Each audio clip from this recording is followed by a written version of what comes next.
आरती और विकास अपने माँ बाप के साथ दिल्ली में रहते हैं। जर्नलिस्ट होने की वजह से विकास को बहुत बार काम के लिए देर रात तक ऑफिस में रहना पड़ता है, जिस पर ज्यादातर आरती जाग कर उसका इंतजार करती रहती है।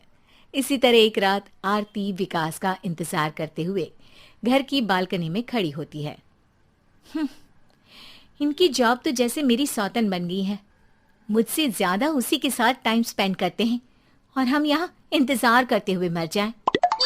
अपने आप से ये सब बोलते हुए आरती की नजर मोहल्ले के कोने वाले घर पर पड़ती है, जिसके लाइट्स ऑन देखकर वो हैरान रह जाती है। ये इस घर की लाइट्स कैसे ऑन हो सकती हैं?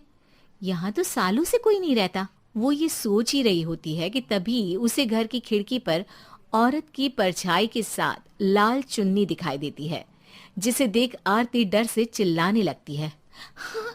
भूत! कोने वाले घर में भूत है! आरती की आवाज सुन उसके घर वालों के साथ मोहल्ले के लोग भी अपनी बालकनी में निकल आते हैं। अरे क्या हुआ? आधी रात में बावरों की तरह क्यों चिल्ला रही है? भूत! वहाँ भूत है! आरती की बात से सब उस घर की तरफ देखने लगते हैं, लेकिन वहाँ कुछ नहीं होता। भाभी जी, लगता है आपने सपना देखा होगा। मैं बालकनी में खड़ी होकर सोऊंगी क्या? बता रही हूँ, अपनी आंखों से देखा है। घर की लाइट्स ऑन थी और वहाँ किसी का साया भी था। अरे तुम अक्सर विकास भैया के इंतजार में देर रात तक जागती हो ना, क्या पता नींद पूरी नहीं होने की वजह से कोई भ्रम हुआ हो। मोहल्ले के सब लोग और आरती के सास ससुर उसे समझा ही रहे होते हैं कि अचानक उसी घर से किसी औरत के गाने की आवाज सुनाई देती है। आजा ओ मेरे प्रियतम आजा। आवाज सुन सब हैरानी और कंफ्यूजन से उस घर की तरफ देखने लगते हैं कि तभी उन्हें लाल जोड़े में औरत का साया वहां दिखता है, जिसे देख पूरा मोहल्ला सकते में आ जाता है। अरे ये तो कोई दुल्हन है। अरे नहीं नहीं, भूत नहीं है। अरे फिर तो पक्का तेरी दुल्हन है। अरे नहीं नहीं, वो तो मायके गई है। हद है, पहले इससे निपट ले, बाद में इस पर डिस्कशन कर लेना। बड़ा भ्रम बोल रहे थे ना, अब फटी ना सबकी। और नहीं नहीं, मैं किसी से नहीं डरता भाभी जी। भूत जैसा कुछ नहीं होता। या तो इस घर के मालिक यहाँ आ गए हैं, या फिर किसी ने खाली घर देख कर कब्जा कर लिया है। हमें वहाँ जाकर देखना चाहिए। बात में लॉजिक मानकर सब बाहर इकट्ठा हो जाते हैं कि तभी विकास भी वहां पहुंच जाता है। क्या बात है? इतनी रात को पूरा मोहल्ला यहाँ कैसे? भूतिया दुल्हन की वजह से।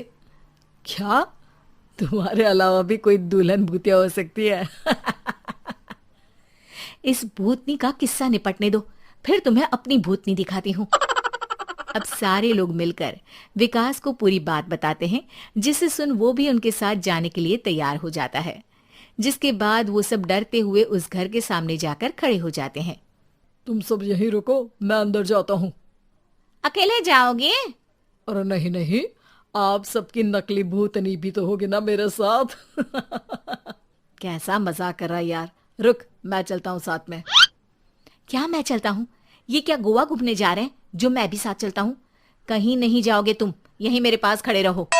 बहू सिचुएशन समझो। हाँ, घर जाकर सुना लेना। हे भगवान, मम्मी तुम किसकी मम्मी हो? ओ, इन्हें सब कुछ अभी करना है क्या? नहीं, यहाँ पंचायत बैठा देते हैं आपके परिवार के लिए। इस पर मामला शांत करके अब वो लोग इधर उधर से घर के अंदर झांकने की कोशिश करते हैं। उन्हें घर के अंदर लाल जोड़ा, सिंदूर और मंगलसूत्र के साथ चारों तरफ खून बिखरा हुआ दिखता है। इसे देखकर सबकी हवाइयां उड़ जाती है। भाई ये सब क्या है? अब तो मुझे भी डर लग रहा है। आ गए मरने, अब तुम्हें मुझसे कौन बचाएगा?